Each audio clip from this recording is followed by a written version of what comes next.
अंत में उस अपमानजनक आवाज़ का प्रतिरोध करने में असमर्थ मैं नदी के किनारे पर गई और स्वयं को बहते पानी के हवाले जैसे ही करने जा रही थी कि मुझे एक आवाज़ सुनाई दी जो जैसे मुझे वापस जीवन की ओर खींच रही थी। मैं जानती थी कि वो पार्वती माँ है, वही थी जिन्होंने मुझे बचाया और यहाँ का मार्ग दिखाया ताकि इस कुटिया में रहकर अपना जीवन आध्यात्मिक गतिविधियों के लिए मैं समर्पित कर सकूं। उन्होंने ही मेरी जान बचाई। अब जो कुछ भी है यही है। चंद्रिका की आंखें भीग गईं और माता की आंखों में पानी बहने लगा। वे एक परित्यक्त पत्नी की पीड़ा, परित्याग, अपमान के दर्द से दुखी थी। आंतरिक रूप से इस युवती की जान बचाने के लिए माता ने पार्वती माँ को धन्यवाद दिया। चंद्रिका ने कहा, तब मुझे पता चला कि मेरे पति पहले व्यक्ति नहीं थे। ये स्त्री, वो जो भी है, यह राक्षसी अलग अलग आश्रमों में जाकर खुद को एक महान ऋषि की बेटी बताती है, उत्कृष्ट शिष्यों को ढूंढती है और उन्हें बरगलाती है। कई स्त्रियां नदी में अपनी जान दे चुकी हैं, जैसे मैं करना चाहती थी। पार्वती माँ ने मुझे क्यों बचाया मैं नहीं जानती। चंद्रिका चुप हो गई। माता कुछ नहीं बोली ताकि चंद्रिका के दुख का बोझ कुछ हल्का हो जाए। अंत में उन्होंने पूछा, और इसलिए तुम यहाँ अकेली रहती हो? चंद्रिका ने सिर हिलाया। लेकिन ये सुरक्षित नहीं है, माता ने कहा। क्रूर राक्षस अभी भी जंगलों में आतंक मचाते हैं। क्या तुम्हें उनसे डर नहीं लगता? चंद्रिका ने सिर हिलाया। इससे अधिक वो मेरे साथ क्या कर सकते हैं? मैं सब खो चुकी हूँ, जो कुछ भी मुझे प्रिय था। तुम्हारे पति का क्या हुआ? मुझे नहीं पता। मुझे नहीं पता कि वो मृत हैं या जीवित। चंद्रिका का स्वर भावहीन था। मैं उन्हें खोजने का प्रयास कर रही हूँ। इससे पहले माता अपनी बात समाप्त करती, चंद्रिका ने सिर हिलाया। मुझे क्षमा करें माता। आप मुझे जो भी मार्ग दिखाएंगी मैं उसका अनुसरण करने की कोशिश करूँगी। लेकिन मेरी आपसे प्रार्थना है, मुझे उनके पास लौटने के लिए मत कहिए। अपने सम्मान की खातिर मैं उनके पास कभी नहीं लौट सकती, और इससे मुझे दुख होता है क्योंकि उनके अहंकार और मेरे तिरस्कार के बावजूद मैं अब भी उनसे प्रेम करती हूँ। माता समझ गई, लेकिन उनका मन अभी भी उस जोड़े के एक होने के विचार पर केंद्रित था। आप क्या करती माता? चंद्रिका ने अपनी आंखें सीता की ओर उठाकर सविनय पूछा। आप जो हम सभी की मार्गदर्शक हैं, अपने निस्वार्थ प्रेम के साथ आप एक महान स्त्री की गरिमा के रूप में भी सम्माननीय और सराहनीय हैं। आप क्या करती यदि आप खुद मेरी स्थिति में होती? माता इस प्रश्न पर स्तब्ध रह गईं और उन्होंने तुरंत कोई उत्तर नहीं दिया। वो ऐसी घटना की कल्पना भी नहीं कर सकती थी। ये अकल्पनीय था कि उनके प्रिय पति राम ऐसे प्रलोभनों के वशीभूत हो जाएं। वो राम जो धर्म के जीवंत उदाहरण थे, जो किसी के तिरस्कार से बहुत परे थे। लेकिन उन्हें चंद्रिका के हृदय का दर्द अनुभव हुआ, और केवल विश्वासघात और क्षति ही नहीं, बल्कि उसकी गरिमा को लगी ठेस, पति के द्वारा उसका तिरस्कार, शिष्यों द्वारा, उसके गुरु द्वारा त्यागे जाने की पीड़ा का भी एहसास माता को हुआ था। एक ऐसी स्त्री जिसने कभी पूरे आश्रम द्वारा सम्मान प्राप्त किया होगा, उसे इस प्रकार अधोगति में देखकर माता सीता गहन दुख में थी। मैं ऐसी किसी परिस्थिति की कल्पना नहीं कर सकती जो मेरे पति के प्रति मेरे प्रेम को कम करे, लेकिन मेरे लिए ऐसी कोई स्थिति भी सहनीय नहीं है जो मेरी गरिमा को क्षीण करे। बहुत छोटी उम्र से मेरे पिता महाराजा जनक ने सिखाया कि एक स्त्री को अपनी गरिमा, अपना स्वाभिमान हर कीमत पर बनाए रखना चाहिए। वास्तव में ये सभी मनुष्यों पर लागू होता है। हमारे साथ चाहे कुछ भी हो जाए, हमें अपना स्वाभिमान बनाए रखना चाहिए। चाहे तुम आश्रम में वापस लौटो या नहीं, चाहे तुम्हारे पति से तुम्हारा मिलाप हो या नहीं, यह तुम्हारे आत्मविश्वास और खुद पर विश्वास को पुनः प्राप्त करने से अधिक महत्वपूर्ण नहीं है। माता ने युवती के हाथ पर अपना हाथ रखा और कहा, तुम एक साहसी और नेक स्त्री हो और मैं तुम्हारी सराहना करती हूँ। तुमने कुछ भी गलत नहीं किया है। स्वयं को निम्न मत समझो, क्योंकि ऐसा करने से तुम सभी स्त्रियों का अपमान करती हो। हम सभी को एक दूसरे के लिए उदाहरण बनने का प्रयास करना चाहिए। मैं ही नहीं हूँ जो आदर्श हूँ, मैं बस अपने हिस्से का कार्य, अपनी भूमिका निभा रही हूँ। हम में से प्रत्येक को एक उदाहरण बनना चाहिए एक दूसरे के लिए। स्वयं पर नियंत्रण और अपनी गरिमा बनाए रखना, बस इतना ही है जो हम सबको करना है। हम दूसरों के व्यवहार को नियंत्रित नहीं कर सकते और हम इसके लिए जिम्मेदार भी नहीं हैं, किंतु अपने स्वयं के व्यवहार और नज़रिए के लिए हम ही जिम्मेदार हैं। ये सोचकर कि तुम्हारा जीवन व्यर्थ है, अपने आप को अपमानित मत करो। जो अशिष्टता तुम्हारे पति ने दिखाई है वो उसी पर प्रतिबिंबित होगी, तुम पर नहीं, और दुखद है कि उसे परिणाम भी स्वयं भुगतना होगा। शायद वो भुगत भी रहा हो। तो फिर मेरे इस तरह वन सन्यासी बने रहने पर आपको कोई आपत्ति नहीं है ना माँ? चंद्रिका ने सकुचाकर कहा। मुझे डर था कि आप मुझे मेरे पति के पास वापस लौटने के लिए कहेंगी। माता ने सिर हिलाया। अगर तुमने अपने पति को अपनी इच्छा से छोड़ा होता तो बात कुछ और होती, लेकिन परिस्थितियाँ तुम्हें यहाँ लाई हैं और तुम्हारी मार्गदर्शक के रूप में पार्वती माँ के साथ तुम पूरी तरह सुरक्षित हो। लेकिन आओ, तुम्हारे मनोबल को बढ़ाने के लिए मैं एक आनंददायक पेय तैयार करती हूँ। ये पौधे मुझे जंगल में मिले हैं। इनका प्रभाव बहुत ही सुकून देता है। माता अग्निकुंड के पास गईं और निर्जीव होते अंगारे को फिर से प्रज्वलित किया। चंद्रिका ने एक बर्तन में पानी भर दिया। जैसे ही माता ने जड़ी बूटियों को आंच पर रखा, उन्हें कुछ खाद्य पदार्थ मिले और वो चंद्रिका के लिए एक साधारण भोजन तैयार करने लगी। वे कुछ समय तक साथ बैठे रहे, जब तक कि माता पेय तैयार कर रही थी। भोजन करने तक चंद्रिका के चेहरे पर मुस्कुराहट छाई रही। माता उसके लिए बहुत कुछ करना चाहती थी, लेकिन उन्होंने स्वयं को सीमित किया। मैं इन शेष पौधों को तुम्हारे पास छोड़ देती हूँ चंद्रिका। इन्हें गर्म करके सुबह शाम काढ़ा बिना तुम बेहतर महसूस करोगी और तुम्हारा ध्यान बेहतर होगा। मैं तुमसे मिलने फिर आऊँगी, लेकिन जाने से पहले मैं तुम्हें कुछ ध्यान अभ्यास बताऊँगी जो मैंने अपनी यात्रा के दौरान सीखे हैं। वे तुम्हारी सहायता करेंगे। और फिर माता ने चंद्रिका के साथ साझा किया जो उन्होंने ऋषि अनुसुईया से सीखा था, मन को शांत करने के लिए सांसों पर ध्यान केंद्रित करना। माता, मैं आपका धन्यवाद कैसे करूं? आपने मुझे नया जीवन दिया है। पार्वती माँ ने मेरी जान बचाई, किंतु आपने मुझे जीने की, अपनी गरिमा को बनाए रखने की वजह दी, ताकि मैं उन स्त्रियों के लिए आशा की किरण बन सकूं जो मेरी स्थिति से गुजरती हैं। माता मुस्कुरा दी। तुमने भी मुझे बहुत कुछ सिखाया है चंद्रिका।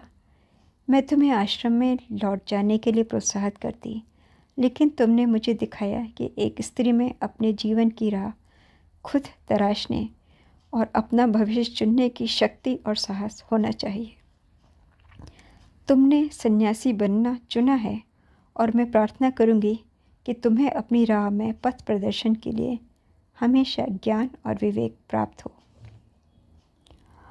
माता ने विदा ली और घर का रुख किया ही था जब उन्हें एहसास हुआ कि उन्होंने लक्ष्मण के लिए एकत्र किए सभी पौधे चंद्रिका को दे दिए थे। यही कारण था कि वो पहले जंगल गईं, क्योंकि उनके बिना वो घर वापस नहीं लौट सकती थी। अपने पथ चिन्हों का अनुसरण करते हुए उन्होंने फिर से उस स्थान की तलाश की जहाँ उन्होंने पौधे एकत्रित किए थे। देर होती जा रही थी। अपनी टोकरी को एक बार फिर पौधों से भरने के बाद जल्दी से जंगल से बाहर का रास्ता लेकर नदी पार करते हुए और अंधेरा होने से ठीक पहले वो अपने छोटे से आवास पर वापस पहुंच गई। उन्हें यकीन था कि लक्ष्मण और राम उनके लिए चिंतित होंगे, क्योंकि उन्हें गए लगभग पूरा दिन व्यतीत हो चुका था। जब वो कुटिया पर पहुंची तो उन्होंने लक्ष्मण को घबराहट में आगे पीछे चक्कर लगाते हुए अकेला पाया। आप यहाँ हैं? उसने चिंतित स्वर में पुकारा जब देखा कि वो तेज़ी से कुटिया की ओर आ रही हैं। फिर उन्हें अकेला देखकर लक्ष्मण ने पूछा, राम कहाँ हैं? क्या वो यहाँ नहीं हैं? मुझे लगा वो आपके साथ थे। आपके जाने के बाद मैंने आराम करने की व्यर्थ कोशिश की। जब मुझे नींद नहीं आई तो मैंने देखा कि आप में से कोई भी यहाँ नहीं था। आप दोनों बहुत लंबे समय के लिए कहीं गए थे। मैं बहुत चिंतित था। हम साथ नहीं थे। मैं तुम्हारे लिए औषधीय पौधे खोजने गई थी। सीता ने खोए भाव से उत्तर दिया। उनका ध्यान अभी भी चंद्रिका की ओर था। मुझे ये पौधे मिल गए हैं जो तुम्हें नींद आने में सहायता करेंगे। रसोई में आकर उन्होंने आग जलाई और पानी गर्म करके रखा ताकि वो लक्ष्मण के लिए काढ़ा तैयार कर सकें। थोड़ी देर में श्री राम आ गए, लेकिन वो एक मौन, लगभग अंतर्मुखी अवस्था में थे। शाम के भोजन के दौरान श्री राम और माता दोनों चुप थे। लक्ष्मण के प्रश्नों का एक शब्द में उत्तर राम दे रहे थे। अंत में लक्ष्मण का सब्र टूट गया। आप दोनों आज बात क्यों नहीं कर रहे हैं? आज आप दोनों के साथ जो कुछ भी हुआ है, मैं चाहता हूँ कि आप कृपया मुझे बताएं। श्री राम ने उत्तर दिया, क्षमा करना लक्ष्मण, आज कुछ ऐसा हुआ जिसने मुझे विक्षुब्ध कर दिया। आज सुबह गांव से घर लौटते समय मुझे एक युवक का शव नदी में उल्टा तैरता हुआ मिला। उसकी वेशभूषा एक तपस्वी जैसी थी। मैंने उसे नदी से बाहर निकाला ताकि उसका दाह संस्कार हो सके, और मैं खोजने गया कि शायद कोई मिले जो उसे जानता हो। मेरी भेंट उसके 2 शिष्यों से हुई जिन्होंने मुझे उसकी कहानी के कुछ अंश बताए। पहले तो उन्होंने ये कहते हुए सहायता देने से इनकार कर दिया कि वो उचित दाह संस्कार के योग ही नहीं था, लेकिन मेरे आग्रह करने पर उन्होंने पुनर्विचार किया और हम उस अभागे व्यक्ति का दाह संस्कार किसी तरह कर पाए। ऐसा उसने क्या किया था कि उसके शिष्यों ने दाह संस्कार के लिए मना कर दिया? लक्ष्मण ने उद्वेग से पूछा। अचानक माता मंद स्वर में बोली, ये वही था, उसका पति। श्री राम और लक्ष्मण दोनों ने नजरें सीता माँ की ओर घुमाई। पूरे भोजन के दौरान माता चुप थी, लेकिन अब वो बोल उठी थी। वो एक उच्च सम्मानित युवा शिक्षक था, लेकिन वो एक मोहक और शक्तिशाली असुर स्त्री के बहकावे में आ गया और अपनी पत्नी को त्याग बैठा। उसे विक्षिप्त और अपमानित छोड़ दिया। सब कुछ पीछे छोड़कर वो एक सुंदर युवती के वेश में छिपी राक्षसी के साथ भाग गया, परंतु फिर इस राक्षसी ने उसको छोड़ दिया। अब उसकी अभागी युवा पत्नी के पास जाने के लिए कोई जगह नहीं है। तुम उसके बारे में कैसे जानते हो? श्री राम ने आश्चर्य से पूछा। क्योंकि मैं आज उसकी पत्नी के साथ थी। माता ने उस दिन की घटनाओं और उनके साथ जो कुछ भी हुआ था सब विस्तार से श्री राम को बताया। चंद्रिका टूट जाएगी जब उसे अपने पति के अंत के बारे में पता चलेगा।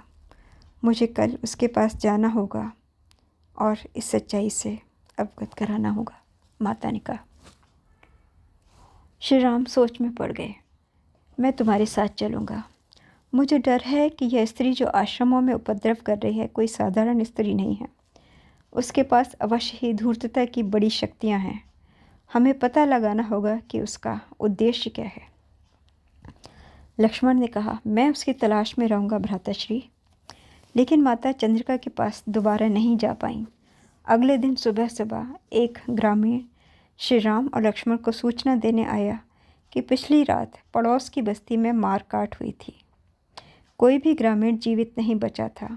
उसने बताया कि उसके गांव के लोग एक आश्रम के करीब सुरक्षित स्थान की खोज में हैं और जंगल छोड़ने की तैयारी कर रहे थे।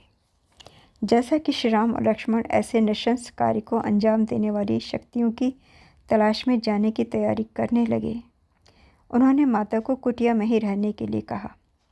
माता बेचैन थी। वो जानती थी वह चंद्रिका के पास नहीं जा सकती। यह घने जंगल में एक लंबा रास्ता था, लेकिन वो जानना चाहती थी कि क्या चंद्रिका को अपने पति की मृत्यु का पता चल गया था। उसके साथ संपर्क का कोई अन्य तरीका नहीं था, इसलिए माता ध्यान में बैठ गईं। एक पवित्र मंत्र का जाप करते हुए जो उन्होंने ऋषि लोपामुद्रा से सीखा था। उन्होंने स्वयं को शरीर से बाहर जाता हुआ अनुभव किया। फिर उन्होंने स्वयं को उस युवती सन्यासी के समक्ष पाया जिससे वो एक दिन पहले मिली थी। चंद्रिका उन्हें नहीं देख सकती थी क्योंकि माता का शरीर एक प्रकाश का सूक्ष्म शरीर था जो मानवीय आँखों से नहीं देखा जा सकता था। एक युवक निसंदेह उसके पति का एक पूर्व शिष्य उसे एक के बाद एक हुई घटनाओं की जानकारी दे रहा था। पति की मृत्यु, दुखद समाचार सुनते ही उसकी आंखें आंसुओं से भर गईं और हृदय पीड़ा से भर गया। युवक के जाने के बाद चंद्रिका विक्षिप्त देख रही थी और माता उस तक पहुंचना चाह रही थी। उन्होंने कुछ कहा लेकिन चंद्रिका को सुनाई नहीं दिया। इसके बजाय वो पार्वती माँ की मूर्ति के चरणों में गिर गई और आंसू बहाने लगी। तब माता ने देखा पार्वती माँ मूर्ति से बाहर निकली और चंद्रिका के सामने एक दृश्य रूप उन्होंने धारण किया।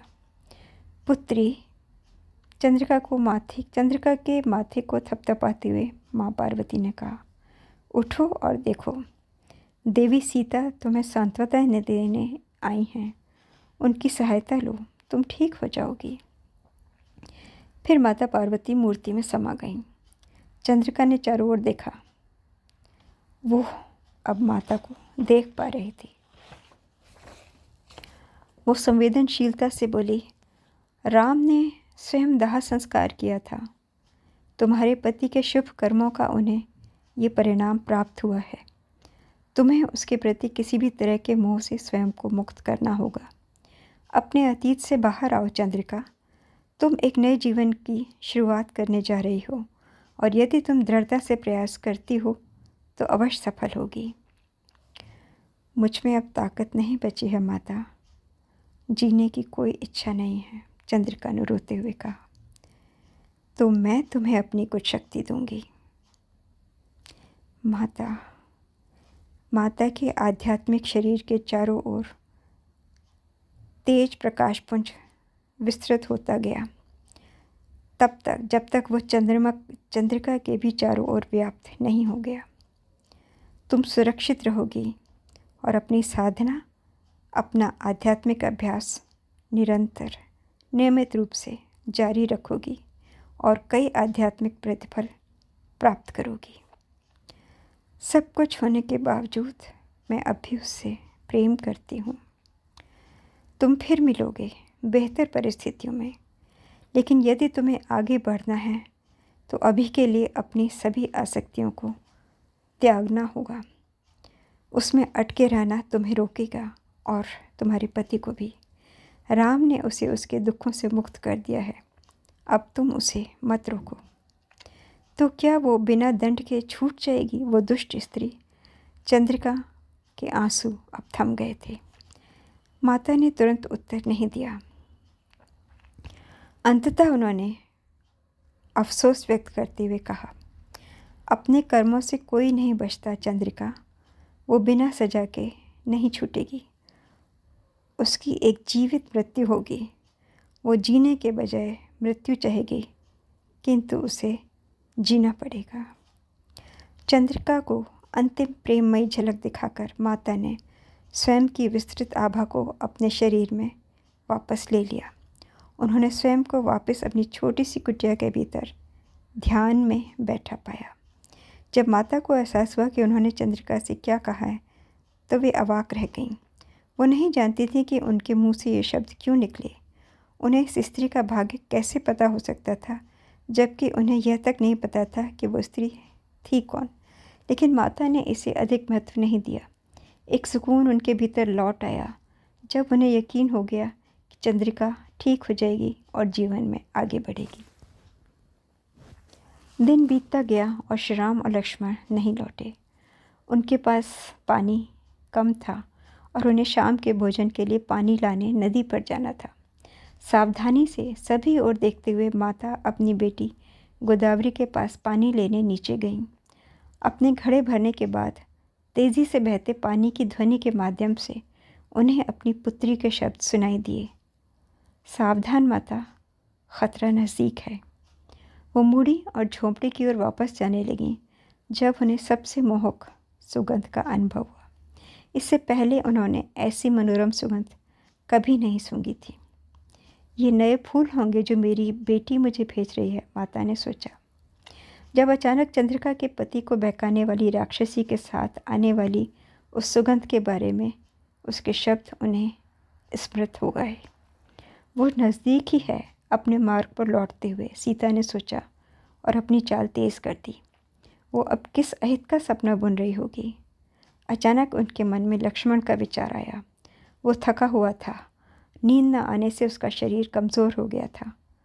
वो चपेट में आ सकता है। उन्होंने उसके लिए औषधीय जड़ी बूटी का काढ़ा बनाना होगा ताकि वो रात को आराम से सो सके। प्रभु राम और वो स्वयं उस शाम पहरे पर रहेंगे। जब श्री राम और लक्ष्मण लौटे तब अंधेरा घना हो चुका था। श्री राम और लक्ष्मण को राक्षसों का एक छोटा समूह मिल गया था जो जंगल की बस्तियों में आतंक मचा रहा था। श्री राम को कुछ मामूली चोटें आई थीं, लेकिन लक्ष्मण के कंधे में घाव हो गया था। माता ने तुरंत उनकी देखभाल की और फिर उनके लिए शाम का भोजन लेकर आई। उनकी चिंता में ये बताना रह गया कि उन्होंने राक्षसी को आसपास ही महसूस किया था। अगले कुछ दिन माहौल तनावपूर्ण रहा। माता अपने मन से उस गंध की स्मृति को नहीं निकाल पा रही थी। शुरू में तो वो बहुत आकर्षक थी, लेकिन अब इसने उन्हें परेशान कर दिया था। उन्होंने गंध को मिटाने के लिए बहुत कोशिश की, अपने पसंदीदा फूल और अपनी रसोई में रखे खाना पकाने में सुगंधित जड़ी बूटियों का उपयोग किया, लेकिन वो गंध किसी से भी दूर नहीं हुई। अचानक सोमा कहानी सुनाते सुनाते रुक गई। मैं आंखें बंद किए सुन रही थी। उनके द्वारा वर्णित घटनाओं की दृश्य कल्पना करने की कोशिश कर रही थी, लेकिन जब वो रुकी तो मैंने अपनी आंखें खोली। सोमा के चेहरे पर छाया दर्द स्पष्ट दिख रहा था। आंसू उनके गालों से झरने की तरह बह रहे थे। आपको मुझे माफ़ करना होगा, सोमा ने कांपती आवाज़ में कहा। इसके बाद की घटनाओं को सुनाना मेरे लिए दुष्कर है।